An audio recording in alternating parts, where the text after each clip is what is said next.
Magsasakang Pinoy, programang nagtataguyod sa pagunlad ng sekto ng pagsasaka sa buong lambak ng Cagayan.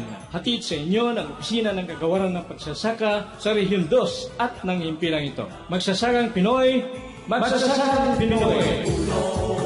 Sama-sama, sa bandang huli mas tataas ang kita. Laban na ang ating pamayanan, tiyak na unlad ang ating bayan. Maganda at mapagpalang pang-agrikulturang umaga lambak ng Cagayan. Iniaalay na naman po natin ang ating palatuntunang Magsasakang Pinoy sa lahat ng aming mga kapuso, kapamilya, kapatiran at kasangga, lalong-lalo na sa pagsasaka sa probinsya ng Cagayan, Isabela, Nueva Vizcaya at Quirino at mga karatig bayan na naabot ng ating programa. Nagbibigay pugay na naman po ang inyong lingkod, kasamang Rod, na sana maayos din ang pagsalubong natin sa isa na namang bagong umaga katulad ngayon. Sa mga nakaani na po at nakaimbak na rin ng kanilang ani, alam naming may mga binabalak na naman silang mga gawain para madagdagan hindi lang ang kanilang mayaalok na pagkain sa hapagkainan, kundi pati rin sa may dadagdag na kita para sa gastusin ng kanilang mga pamilya. Alam po ba ninyo na isa sa mga pinakamahalagang hayop sa banal na kasulatan nating mga Kristiyano? Itong maamong hayop na ito ang isinasakripisyo sa kapanahunan ng lumang tipan. Sa pagsasakripisyo sa tupa, sa mga kapanahunang iyon ay may mga alituntunin. Sabi po nila, pang-una, dapat walang bahid ang balahibo nitong puting-puti. Pangalawa, ang nag-aalay sa isinasakripisyong hayop ay makikilala rin sa kanyang iniaalay na walang bahid. At pangatlo, ang iniaalay ay pinapatay ng nag-aalay. Sana po, hindi tayo nagbibigay ng sermon ngayon, mga kaibigan. Ipinakikilala lang natin ang ating bayaning hayop sa ating palatuntunan ngayong umaga. At ito ay ang tupa. Paano po ito inaalagaan? Itong maamong hayop na ito ay isa sa mga inirekomenda at ipinapayong aalaga ang hayop ng ating Opisinang Kagawaran ng Pagsasaka dito sa Rehiyon 2. Pero bago tayo pupunta sa talakayan natin, siguro hindi pa sinusubukan ni Kumadreng bilangin kung ilan ang ngiping pang-itaas sa bandang harap ng ating alagang tupa at kung ilan din ang ngipin nitong pang-ibaba sa bandang harap pa rin. Of course, mga kasama, wala pong tumutubong ngiping pang-itaas sa bandang harap ng ating bayaning hayop ngayong umaga. Baka marami po sa atin ang hindi nakakaalam nito. At may 8 ngipin sa bandang harap na pang-ibaba naman. Ano naman po ang nagpapatanyag sa karne ng ating bayaning hayop? Ang nagpapatanyag sa karne ng ating alagang hayop ay ang pagkamalambot nito. Ika nga, lamb's meat is very tender.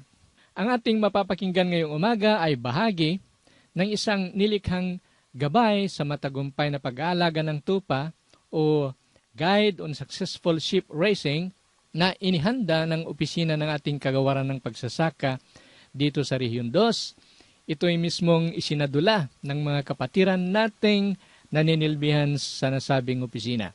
Ito ay isang mahalagang gabay dahil pwede itong mapanood sa mga karaniwang video players.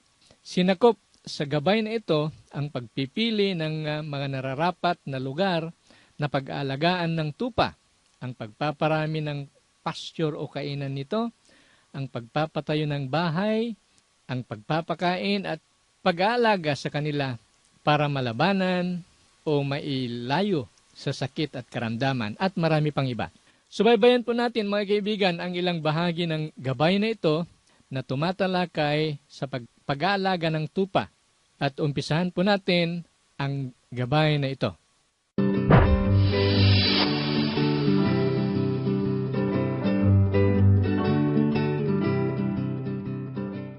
Ang pagpili ng lugar kung saan itatayo ang pastulan ay isa sa mga bagay na dapat isaalang-alang sa pag-aalaga at pagpaparami ng tupa. mahalaga ang mabuting pagpipili ng lugar o lokasyon para sa produksyon ng tupa, kasi po ang lugar ay siyang magsasabi kung ang ating negosyo ay kikita o babagsak.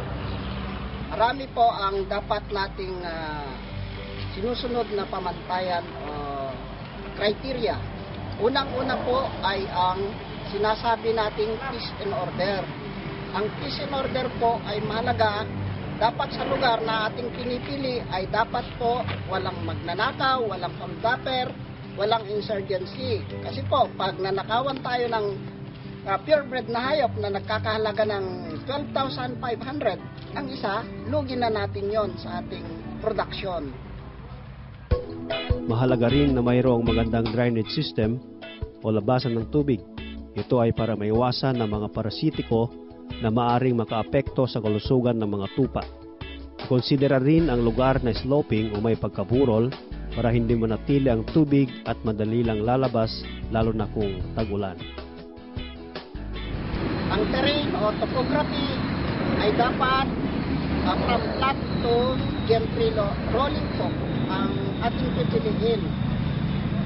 Ang dapat yung lokasyon ay hindi nababaha o hindi siya flooded para safe sa mga parasite yung mga hayop. Isa pa, yung availability of human labor, yung mga trabahador yung nagtatrabaho sa farm na magtatanim ng forage, mag-aalaga ng hayop. I-consider din natin yung availability ng uniform rain distribution throughout the year or pantay na pag-ulan sa buong taon para yung ating mga forages ay mabuhay ng maigi. Dapat mayroon itong sarili o handang pagkukunan ng tubig gaya ng shallow tube well o anumang uri ng irigasyon. Ang mga tupa ay dapat painumin lang ng malinis na tubig at galing sa ligtas na pinagkukunan. Ang layon nito ay para masigurado ang kalusugan ng mga alaga. Kung malapit naman sa Small Water Impounding Project o SWIP ang lugar, dapat lagyan ito ng bakod para maiwasan ang maaring pagkalunod at diretsahang pag-inom ng mga alaga. Dapat may magandang kalsada o road system para sa mas madaling pagbisita o monitoring, pagbili ng mga kailangan at pagbenta ng mga produkto. Kailangan din itong mayroong sapat na elektrisidad para sa panggabing operasyon ng pag-aalaga. Kailangang maganda ang klase ng lupa para sa pagtatanim ng mga forages o damo, legumbre at mga puno. Dapat mataba ito para maganda ang pagtubo ng mga itatanim at may siguro ang sapat na pagkain ng mga alaga. Iwasan ang lugar na may maraming uri ng damo, lalo na ang mga noxious weeds. Ang noxious weeds ay mga nakakalason na damo na maaaring makaapekto sa kalusugan o nagdudulot ng pagkamatay ng mga alaga kung nakain ang mga ito. Iwasan ang lugar na dating pinagpastulan, lalo na kung ito ay may kasaysayan o record ng parasitiko at iba pang mga sakit o peste. Mga lugar na di pa nagagamit ay rekomendado para maiwasan ang paulit-ulit na pagkakaroon ng mga sakit sa nasabing pastulan. Ang mga forages ang pangunahing pagkaing nararapat para sa mga tupa, kung kaya't mahalagang mapabuti at mapanatili ang pagtatamnan sa mga ito. Sa pamamagitan nito, masisigurado ang sapat at handang pagkain para sa mga alagang hayop.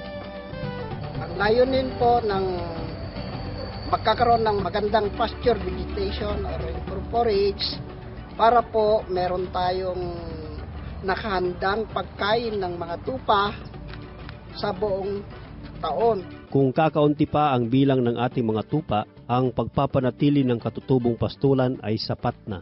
Subalit kapag ang populasyon ay tumataas na at ang ani ng biomass mula sa katutubong pastulan ay hindi na sapat, kinakailangan ng pataasin ang produksyon sa pamamagitan ng pagtatanim ng mas marami pang mga rekomendadong forages.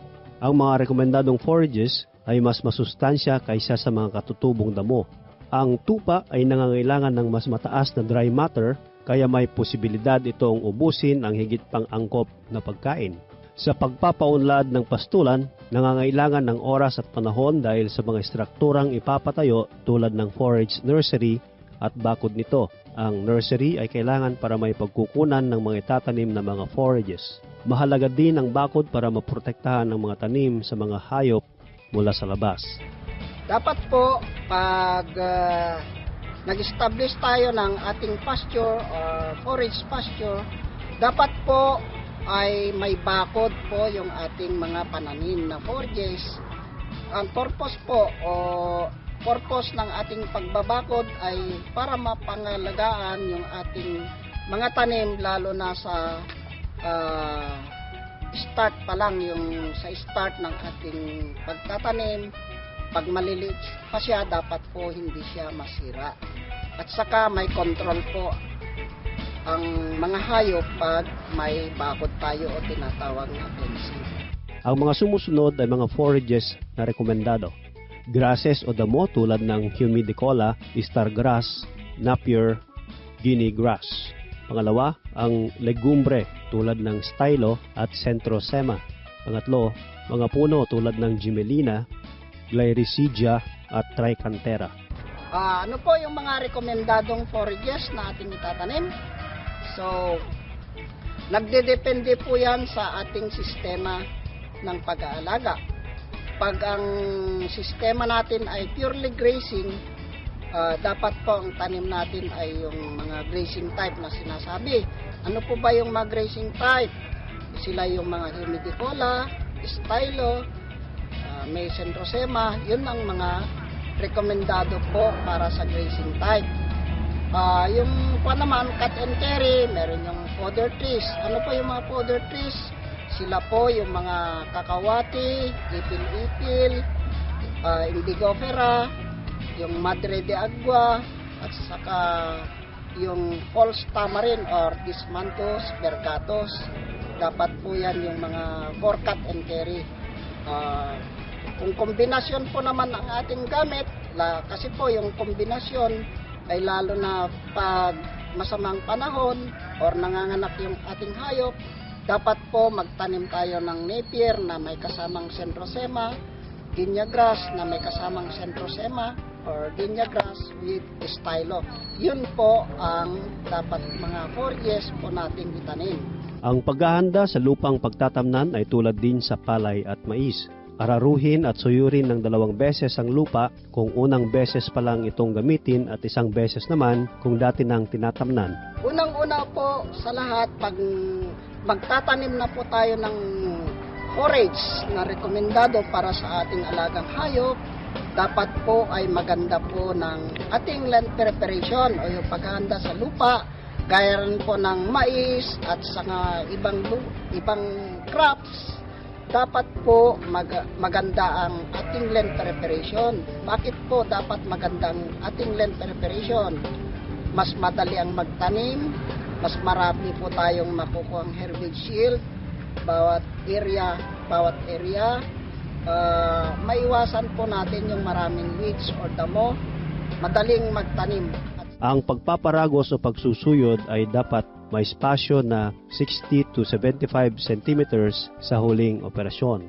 Sa pagtatanim naman ng mga puno at shrubs, iobserba ang isang talampakang lalim, kalahating talampakang lawak at espasyo na 2 metro kada hanay at 1.5 metro kada burol o hill. Sa pagtatanim ng mga forages, dapat gawin ito kapag may ulan para mas madaling mabuhay ang mga seeds at seedlings na gagamitin. Ang mga sumusunod na mga espasyo ay dapat tandaan. Para sa mga damo, 25 cm kada hanay at 75 cm ang layo ng bawat tanim. Sa legumbre, 5 to 10 cm kada hanay at 60 cm ang layo. Sa puno at shrubs, 1.5 meters kada hanay at 2 meters ang layo. Ang pagtatanggal ng damo 30 araw pagkatapos magtanim ay kinakailangan para mapadali ang paglaki ng mga tanim. Maglagay din ng inorganiko at organikong mga pataba bago magtanim sa tamang dami. Ang nursery ay dinisenyo upang mapangalagaan ang anumang tanim, lalo na kapag maliliit pa lang ang mga ito. Sa lugar na ito, pinapalaki ang mga forages upang maihanda sila sa isang mas makumpetensyang kapaligiran pagkalipat ng mga ito. Para sa mga bagong tubong forages, ang sobra o kulang na supply ng tubig at napaagang pagkain sa mga damo ay mga banta sa kanilang pagkakatatag. Ang forage nursery ay tinatatag upang ang pangangalaga ng mga bagong tanim ay mas mapadali at magkakaroon ng mas magandang sistemang ugat para mabilis na lubago ang mga ito kapag naitanim na sa bukid. Importante mamulat to forage nursery tawing ta nursery area para mapadakal to makasta para makasta mula nage na mai-transfer ta pasture area. Ang mga magtutupa na mayroong malawak na lupain at dumadami na ang alaga ay nangangailangan ng forage nursery para sa mas maraming produksyon ng pagkain. Sa pagpili ng lugar na pagtatayuan ng nursery, dapat isaalang-alang ang mga sumusunod. Una, bukas o open na lugar na may magandang drainage system at mataba ang lupa. Dapat isaalang-alang din ang pagkakaroon ng bakod, sapat na patubig, at higit sa lahat ang itatatag na pagtatamnan tulad ng mga seed at seedling beds. Sa nursery site, sa lugar na hindi nababaha o sa malapit na patubigan, para sa ganun, madali ang pagkuha ng tubig sa pagtitilig. Saka dapat bago tayo ang nursery site, bakuran muna para hindi sirain ng mga hayop. At saka mataba pa ang lupa nito. Ang seedling bed ay dapat may 1 metrong lawak at haba na nagdedepende sa pangangailangan. Maglaan din ng pathway o lakaran para mapadali ang operasyon gaya ng pagdidilig, pagtatanggal ng mga damo at paglilipat ng mga tanim. Isaalang-alang din ang paglalagay ng mga materyales sa gilid ng seedling bed para maiwasan ang pagkaanod ng lupa. Pwedeng gumamit ng mga hollow blocks at mga matitibay na bagay. Ang seedbed naman ay mga mas maliliit na bahagi ng nursery para sa pagpupunla ng mga buto o seeds. Inihahanda ito sa pamamagitan ng pinaghalong 4 parts na garden soil at 6 parts na compost. Kinakailangan ng mga ito para sa mas mabilis na pagtubo ng mga buto. Sa seedling bed naman, 3 parts garden soil, 3 parts compost, at 3 parts rice hull ang kailangan. Tumutulong ang mga ito sa pagpapaganda ng root system at mas mapadali ang paghugot kapag ilipat na sa lugar na pagtatamnan. Ang mga buto o seeds ay pinupunla at tinatakpan ng lupa kapag naitanim na ang mga ito. Gumamit ng mga sprinklers sa pagdidilig para makontrol ang dami ng tubig at maiwasan ang paglabas ng mga ito. Ang mga seedlings naman ay maaaring itanim sa mga plastic o sa seedling bed. Ang mga cuttings ay tinatanim sa seedbed, 5 to 10 cm ang layo. Bago hugutin ang mga seedlings, dapat diligan muna ang mga ito para mas madali ang paghugot. Pwede nang ilipat ang mga ito kapag mayroon ng 3 o 4 na matatandang dahon. Sa paglilipat, siguraduhin na ang mga seedlings ay nasa tamang edad para sa mas mabilis na pagtubo. Itutuloy po natin mga kapatirang magsasaka ang panunubaybay sa talakayan pagkatapos lang ng ilang mga paalaala.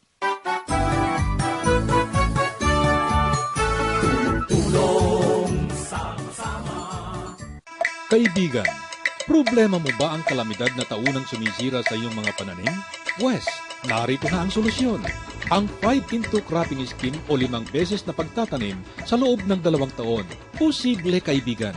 Iplinano ang pagtatanim upang makaiwas ang mga pananim sa mga kalamidad kagaya ng bagyo, baha, taglamig at tagtuyot. Magbibigay din ang gobyerno ng mga tulong pinansyal at teknikal. Ganon din ang mga binhing panlaban sa mga masasamang lagay ng panahon, resistant sa tagtuyot, lamig, baha at peste sa palayan. Makiisa at makipagtulungan sa 5-in-2 cropping scheme upang masiguro ang tagumpay ng Rice Self-Sufficiency Program ng pamahalaan. Para sa karagdagang impormasyon, makipag-ugnayan sa pinakamalapit na tanggapan ng NIA o Department of Agriculture sa inyong lugar. Kilos na kaibigan! Ngayon na!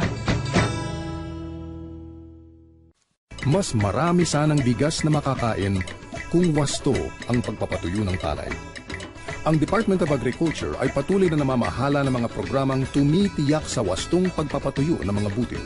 Isa na dito ang pamamahagi ng mga flatbed dryers at storage facilities sa mga kwalipikadong samahan ng mga magsasaka. Sa tamang pagpapatuyo, siguradong tiyak ang supply ng dekalidad na pagkain Gayon din ang mataas na kita ng ating mga magsasaka. Para sa karagdagang kaalaman hinggil sa post-harvest program ng pamahalaan, sumangguni sa pinakamalapit na tanggapan ng Department of Agriculture.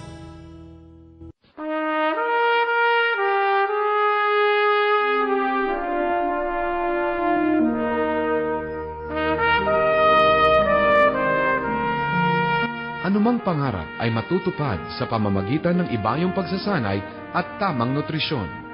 Isinusulong ng Department of Agriculture ang pagkain ng bigas na puting mais dahil sa mga benepisyo nito sa ating kalusugan. Mayaman ito sa protina at mineral. Mataas ang taglay nitong fiber na nakakapagpababa ng kolesterol at nakakatanggal ng toxin na siyang pinagmumulan ng colon cancer. Mabagal matunaw ang mais, kaya't maiiwasan ang pagtaas ng blood sugar na sanhi ng diabetes. Mas tumatagal ang pagkabusog at napapanatili ang lakas at tatag ng ating katawan sa mais. Kaya, ito ang pagkain ng kampyong katulad ko. Mais, para sa mas malakas at malusog na Pinoy, magmais tayo.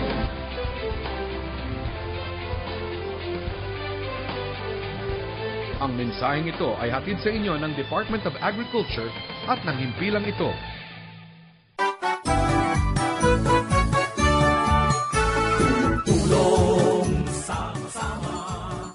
Bumabalik po ang ating programang Magsasakang Pinoy at ipagpatuloy po natin ang panubaybay sa isang nilikhang gabay sa pag-aalaga ng tupa o Guide in Successful Sheep Raising na inihanda ng Opisina ng Kagawaran ng Pagsasaka dito sa Lambak ng Cagayan.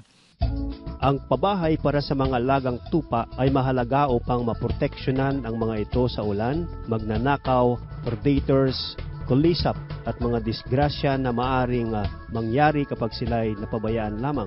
Dapat isaalang-alang na ang pabahay na itatayo ay naaayon sa pangangailangan ng populasyon ng tupa at ito ay maaring maitatag gamit ng mga lokal na materyales. Gayunman, ang mga materyales na matitibay o pangmatagalan ng mas rekomendadong gamitin upang maiwasan ng paggawa muli o paulit-ulit na pagsasaayos ng marupok na estruktura. Mga iba't ibang materials na pwede natin gamitin sa paggawa ng bahay ng ating alagang tupa ay ito yung pwedeng mga concrete materials. Pwedeng may galba, hollow blocks, at mga woods with interlinks. Sa mga farm naman na nag-uumpisa pa lang, pwede silang gumamit ng improvise. Ito yung mga kawayan at pugon para sa silungan. Nire-recommend ang gamitin ang mga konkretong materyales para sa mga farm na malalaki at marami ng alagang tupa. Ang mga konsiderasyon sa pabahay ay ang mga sumusunod. Ipatayo ito sa lugar na may magandang drainage system, mataas na flooring o sahig para hindi maipon ng mga ihi o anumang tubig na maaring pagmulan ng mikrobyo. Nakakapasok ang hangin at araw para maiwasan ang anumang sakit na sumusulpot sa kakulangan ng mga ito. Dapat meron din itong maayos na paglagyan ng pagkain at inumin. Kung maari, ihiwalay ang mga alaga ayon sa klase sa pamamagitan ng mga partitions. Kailangan ito para maisiguro ang kaligtasan ng mga buntis at mga bagong panganak na tupa. Maglaan ng sapat na espasyo o floor space para maiwasan ang overcrowding na sanhi ng pagkamatay ng mga hayop at pagkalat ng sakit. Dapat ding tandaan na ang laki ng pabahay ay nagdedepende sa pagdami ng populasyon ng mga alaga sa darating na panahon. Pero ang rekomendadong espasyo sa pabahay ay 1.2 to 1.75 square meter per head sa native breed at upgrades at 1.75 to 2 square meter per head naman sa mga purebreds.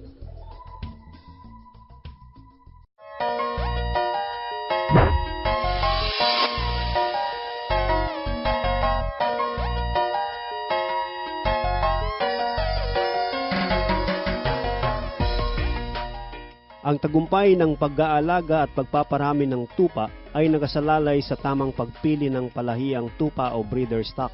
Dahil dito, dapat mabigyan sila ng tamang pangangalaga para matiyak na may kakayahang magparami at maangkin ang mga katangiang kinakailangan upang makabuo ng magandang produkto. Ang physical na anyo ng palahian ay may kinalaman sa abilidad nito na magbigay ng magandang uri ng mga supling. Ang mga palahiang tupa ay dapat manggaling sa mga may magagandang record na pastulan sa pagbubuo o pag-aalaga ng tupa na may magandang kalidad. Dapat ding isaalang-alang na ang mga palahiang tupa ay galing din sa mga nucleus farms at multiplier farms ng gobyerno. Ang tamang pagpili at pag-aalaga sa mga breeder stock o palahiyang tupa ay susi sa maunlad na pag-aalaga ng tupa. Dapat nating isang alang-alang na pag tayo ay kukuha ng palahiyang tupa, dapat nating tandaan yung mga una, yung panggagalingan. Yung dapat ang panggalingan ng ating breeder stock ay manggagaling sa nucleus farm at multiplier farm, yung may mga records para may basehan tayo sa pagpapalahi. Ano po yung tinatawag nating nucleus farm? Ang nucleus farm ay siya po yung nagpapalahi ng mga puro na tupa gaya ng breed ng Katadin at Sencroy na pinangangalagaan o pinangangasiwaan ng gobyerno. Yung multiplier farm ay nanggaling sa nucleus farm na pinaalaga o ng gobyerno sa mga private na individual. Ang palahiang tupa galing man ito sa atin o sa ibang bansa ay nakakaranas ng adjustment kung sila ay ilagay na sa pastulan. Ang tawag dito ay acclimatization. Ang pag-adjust ng mga bagong tupa ay nagdedepende din sa estilo ng pag-aalaga at klima. Ang mga tupa na galing sa malamig na lugar ay mahihirapan sa pag-adjust sa mainit at ganun din sa kabaliktaran na sitwasyon. Mahihirapan din ang mga ito kung galing sila sa pastulan na may maigting na management system at mapunta sila sa di gaanong seryoso na pamamahala. Ang mga uri ng damo na nasa pastulan ay nakakaapekto sa mga tupa sa kanilang bagong kalagyan. Ang pagkawala ng ganang kumain ng mga alaga ang isa sa mga pangunahing problema. Kung mangyari ito, sila ay papayat at posibleng magkasakit na magdudulot ng kanilang kamatayan. Magastos ang pagsusulong ng agarang adjustment ng mga alaga dahil mapilitan ng mga ito na pakainin ng concentrates o feeds kung di pa sila sanay sa damo sa kanilang bagong lugar. Ang reproductive performance o kakayahan manganak ng palahiang tupa ay inaasahang mababa kung ito ay bagong lipat. Obserbahan ang mga tupa at piliin ang mabilis na nakakapag-adjust at gawing palahian. Pag tayo po ay bibili ng palahiang tupa, dapat po yung pagkukuhanan natin ng alagan nating tupa ay magkaparehas ang environment at sistema ng pag-alaga dun po sa ating kukuhanan para hindi po mahirapan siya sa pag-a-adjust, no? Ano po yung mga halimbawa ng environment? Dapat po dito sa pag-alaga natin under region 2 condition ay mainit po. So dapat po ang panggalingan pag kumuha tayo ng imported na stock, dapat po mainit din sa pinanggalingan. Yung sistema rin po ng pag-aalaga, dapat po magkaparehas yung sistema ng pag-aalaga. Ano po yung pinapakain doon? Halimbawa, mga improved forages, mga Hemidicola, Rensoni, mga ganon.